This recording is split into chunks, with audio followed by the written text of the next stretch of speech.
Bismillahirrahmanirrahim.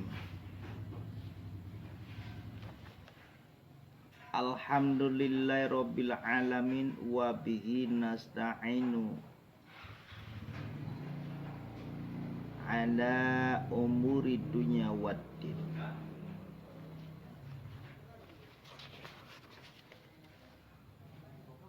Wa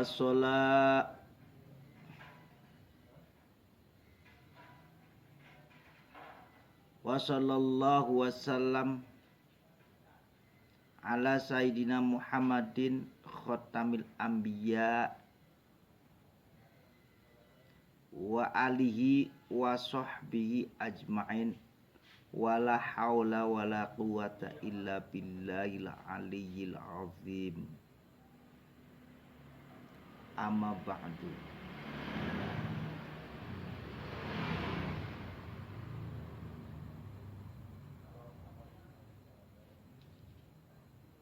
Alladzi ja'alana la khaufun 'alaihim wa lahum yahzanun.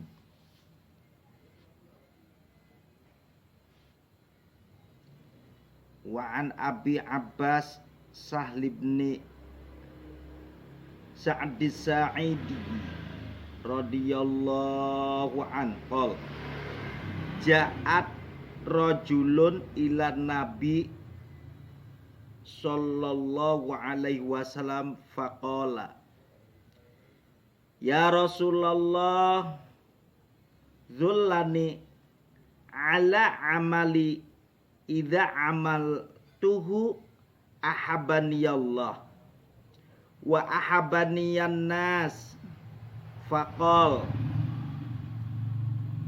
izhad fid dunya yuhibbukallah wazhad fima indan nasi yuhibbukan nas.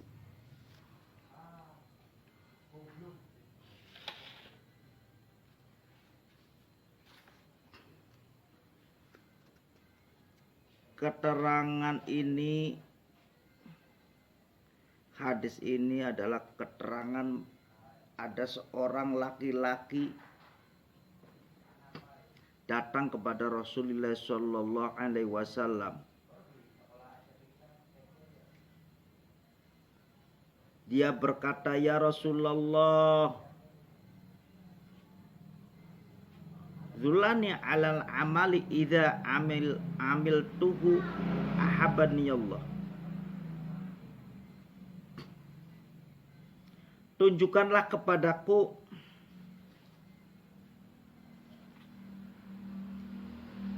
amal apa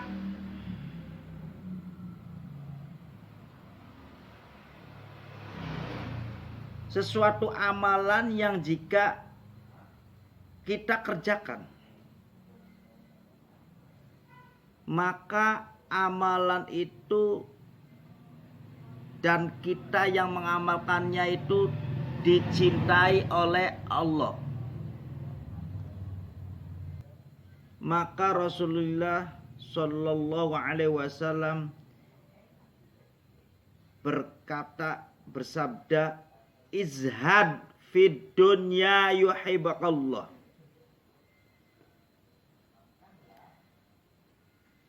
Janganlah kamu rakus dalam kenikmatan dunia, niscaya Allah akan mencintaimu.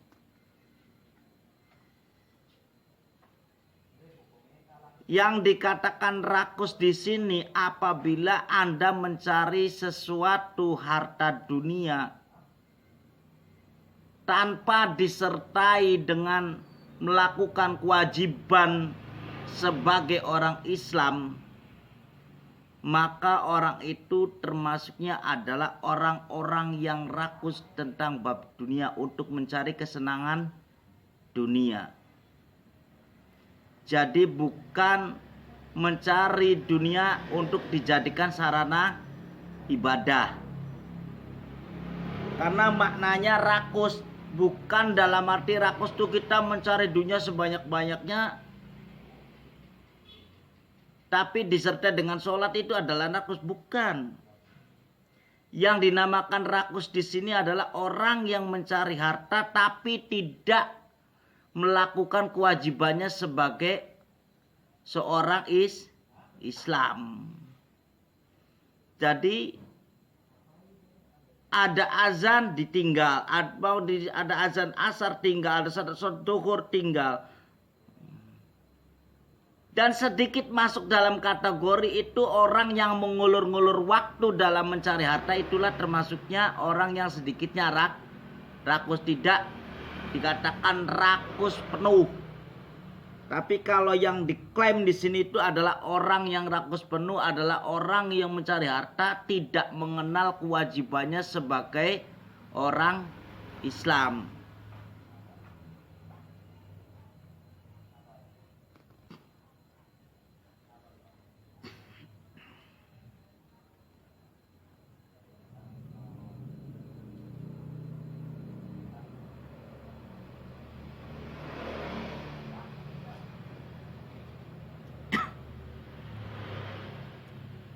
Apabila orang itu mengerjakan sesuatu kebersamaan dengan manusia yang lain, tapi manusia yang diajak kerjasamanya itu menampakkan atau menunjukkan kepada kita semua adalah kita menunjukkan juga kepada mereka pekerjaan yang fair. Artinya mengerjakan itu dengan sesuai aturan mainnya dan mengerti apa yang harus dikerjakan, apa yang harus ditinggalkan. Dan ada kebersamaan dalam mengerjakan hal sesuatu atau kerjasama dalam bidang harta itu. Di saat waktunya zuhur, maka bab dunia itu ditinggalkan sesamanya dan mengerjakan kewajiban dulu untuk memenuhi sebagai orang Islam. Akhirnya di situ yang diutamakan adalah kejujurannya. Jadi begitu menjalankan kerjasama, di saat kita mendapatkan waktunya sholat, ya udah sholat bersama. Setelah di saat mengerjakan, kita mengerjakan bersama. Maka disitulah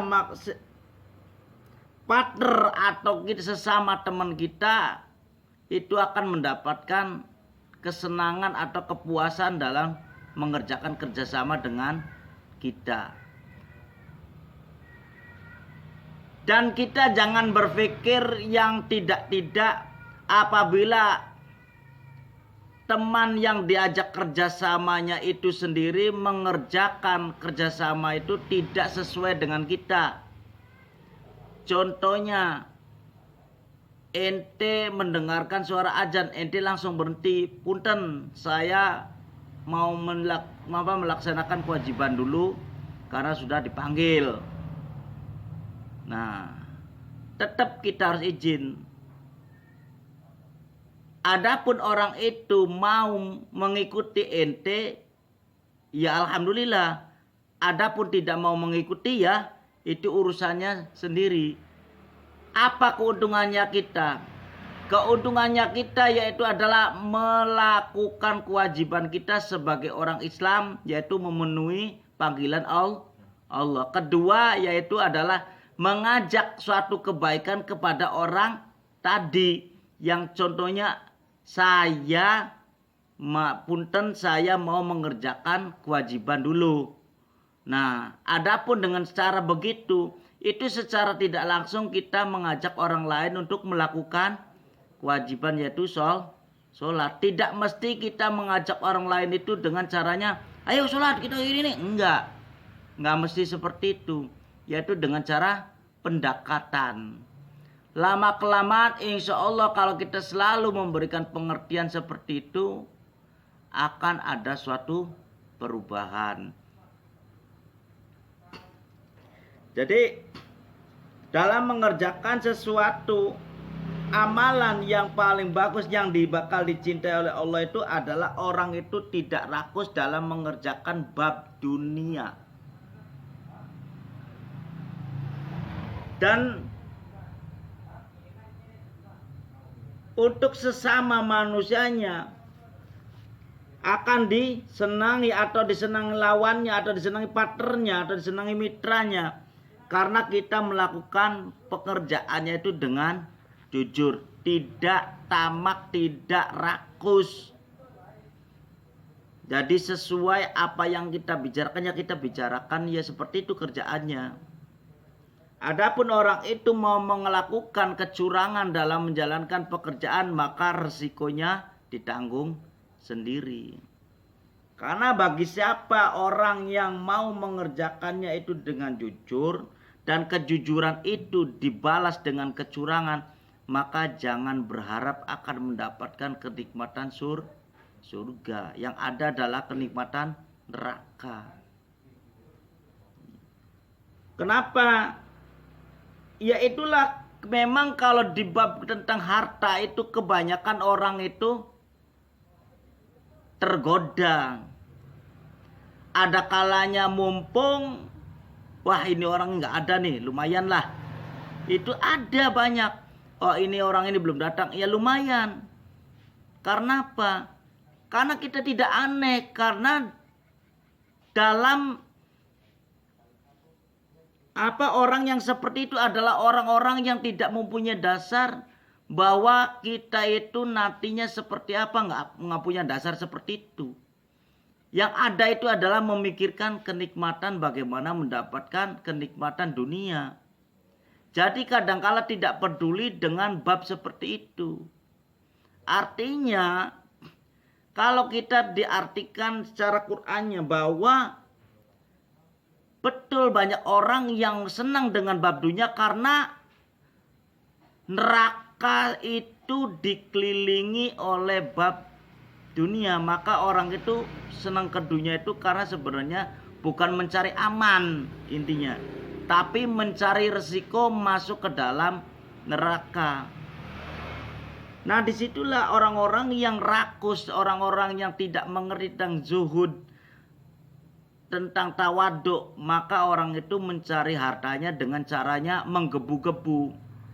Tidak tahu waktu, tidak mengerti tentang hukumnya, tidak mengerti tentang apa. Yang ada itu adalah masuk ke dalam kategori nafsu. Jadi dalam mencari bab keduniaan ya tidak akan puas-puas. Tapi ketahuilah bahwa semua apa yang kita terima di dunia ini adalah titipan. Wamal malu wal alu wada'i'a. Harta keluarga itu adalah titipan. Apa ada yang mau apabila kita yang mati istrinya mau dikubur hidup-hidup? Enggak ada.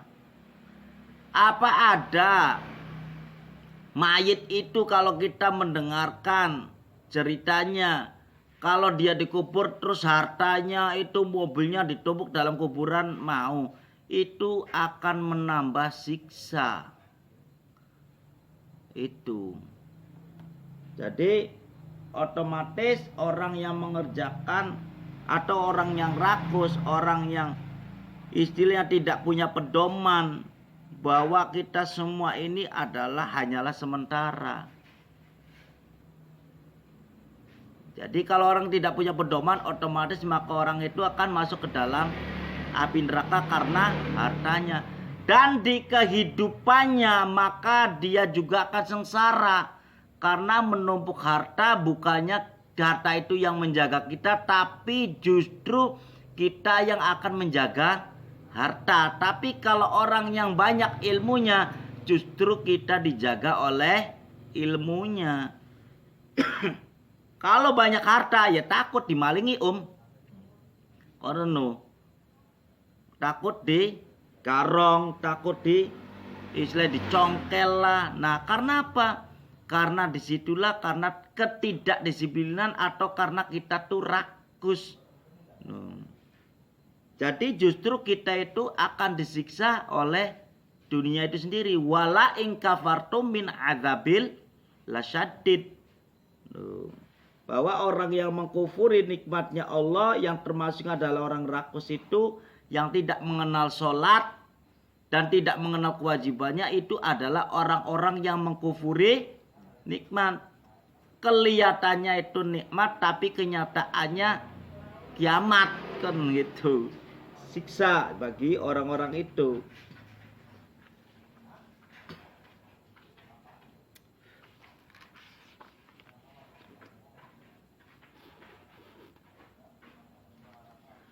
Wa an Abi Hurairah radhiyallahu qol sami'tu Rasulullah sallallahu alaihi wasallam yaqul ala inad dunya mal'unun ma fiha illa dzikrullahi ta'ala wa man walahu wa aliman wa muta'aliman. Nah, di sini perlu diketahui juga bahwa Abi Hurairah radhiyallahu an pernah mendengarkan Rasulullah sallallahu alaihi wasallam mengatakan bersabda, ala inna dunya. Nah, ini weruh sampean ketahuilah bahwa dunia itu tempat dari banyakan laknat atau banyak sesuatu yang buruk atau perbuatan yang jahat apabila orang itu tidak punya dasar tentang agamanya Allah. Tapi kalau orang itu mempunyai dasar agamanya Allah, maka orang itu insya Allah selamat. Orang-orang yang masih melakukan kewajiban kepada Allah, orang yang masih mau berbuat baik kepada manusia lainnya karena Allah. Nah, disitulah orang-orang yang akan selamat dalam mencari bab keduniaannya, yaitu apabila nanti ditanyain oleh Allah, apa yang kamu lakukan setelah saya berikan harta buat kamu di dunia? Buat apa dan dibelanjakan untuk apa? Nah, kalau orang-orang yang benar bisa mempergunakan hartanya, maka orang itu akan bisa menjawab. Jadi sesuatu yang apa yang dia miliki itu bukan karena laknatullah, tapi yang pasti itulah adalah keberkahan. Yaitu kuncinya mau menjalankan ibadah kepada Allah.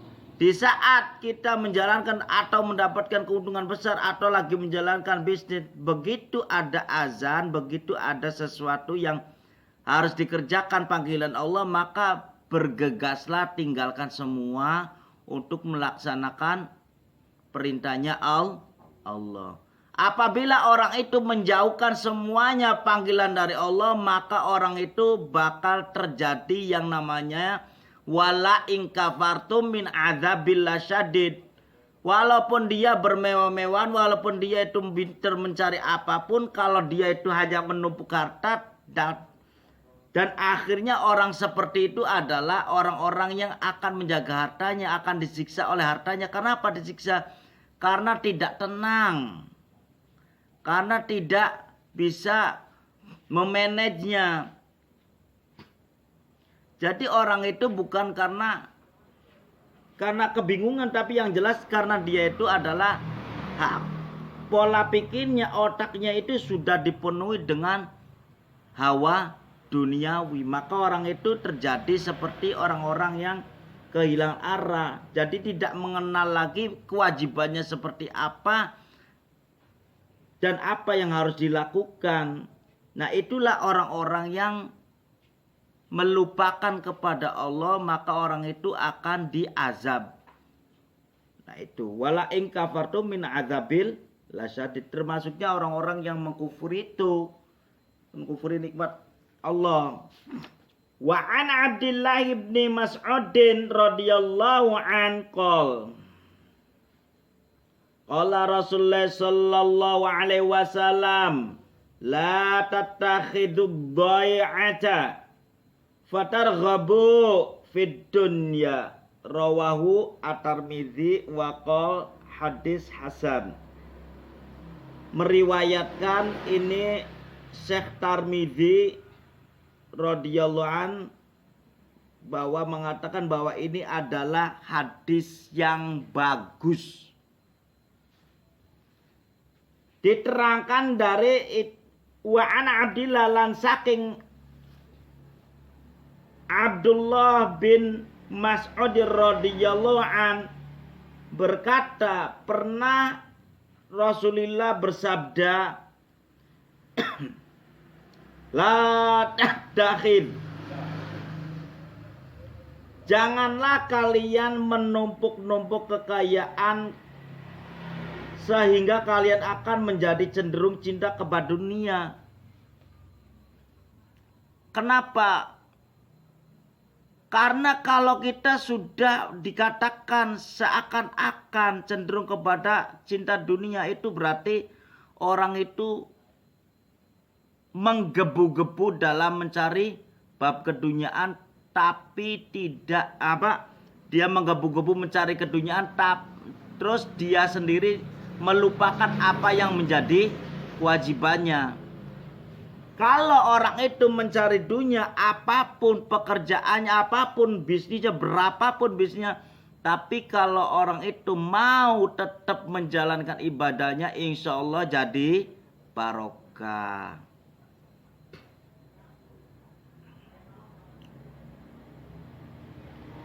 Dan kalau orang yang mengumpulkan keduniaan tanpa ada aturan main tanpa ada aturannya, yaitu menabrak-nabrak sesuatu, apapun barang ini adalah barang curian atau barang apaan, dikumpulin semua, ditampung sama dia sendiri, maka orang itu adalah orang-orang yang kelihatan enak tapi nggak enak. Itu.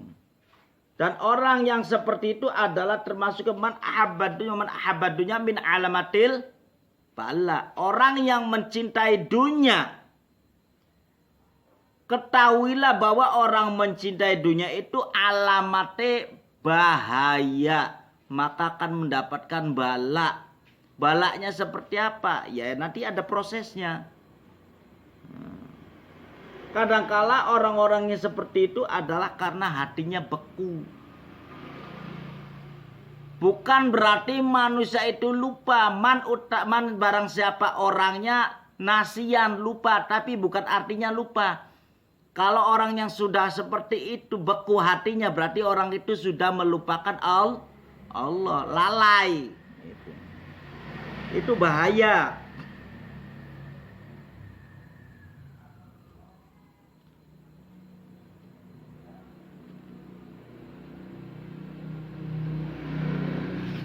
Jadi sungguh luar biasa, sangat mengerikan pengertian bahwa orang yang jelas-jelas mencari keduniaan tanpa didasari dengan kewajiban atau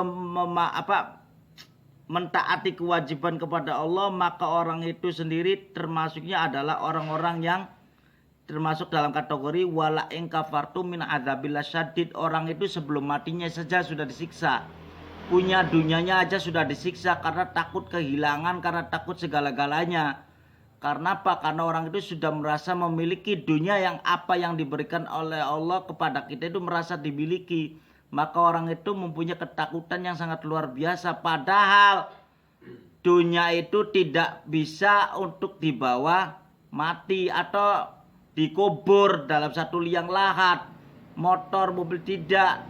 Itu semua hanya sebagai fasilitas untuk hidup kita di dunia, untuk menjalankan ibadah. Jadi sebenarnya kalau ada kendaraan, ada uang, ada apa, itu sebagian daripada fasilitas untuk mempermudah kita menjalankan ibadah. Jadi semuanya apa yang kita punya itu diniati karena ibadah. Tapi kalau orang itu sudah lupa akan kewajibannya, maka harta pun akan menjadi bala.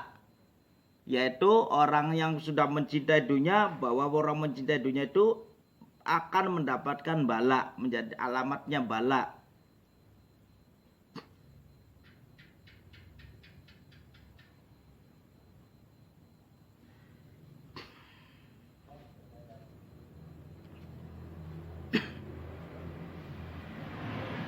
Wa an Ka'b bin Iyadin radhiyallahu anhu qol sami'tu Rasulullah sallallahu alaihi wasallam yaqulu inna likulli ummatin fitnatan wa fitnatu ummatil amaa wa fitnatul ummatil malu.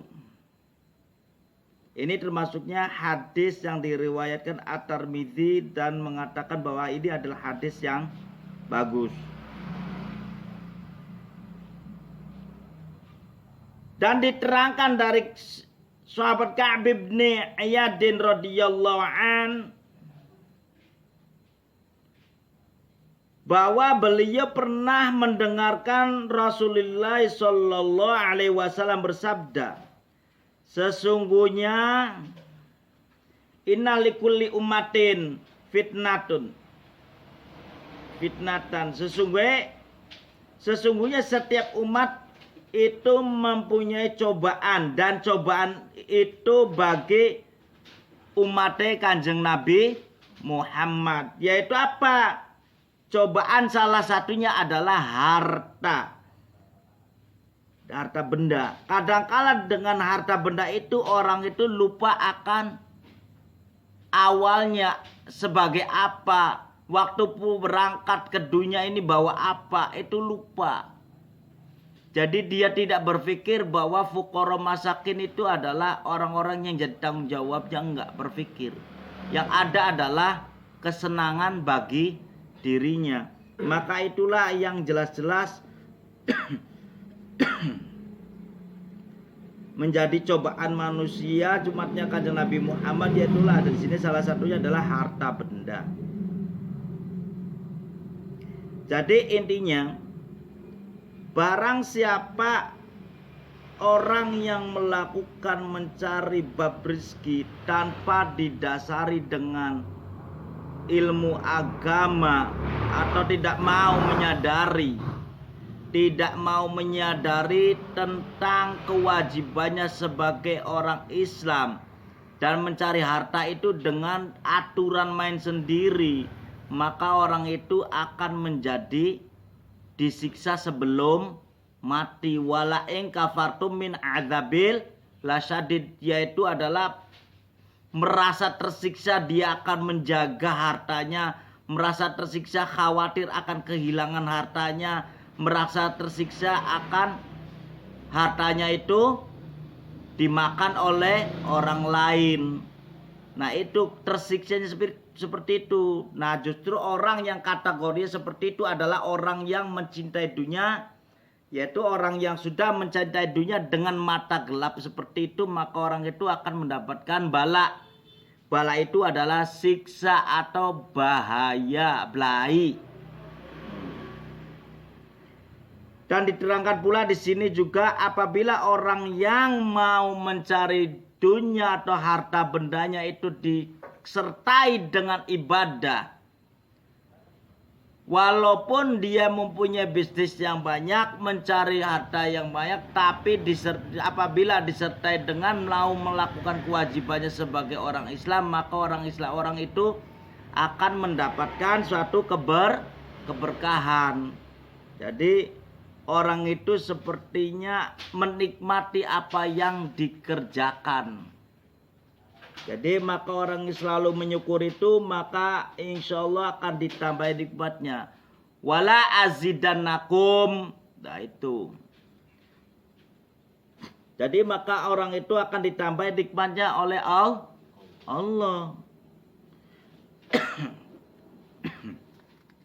Jadi yang perlu disadari, bahwa kita mencari dunia itu bisa jadi siksa kita sendiri, dan bisa menjadi kenikmatan dalam menjalani kehidupan menuju ridho ilahi Rabbi. Alhamdulillahi Rabbil Alamin.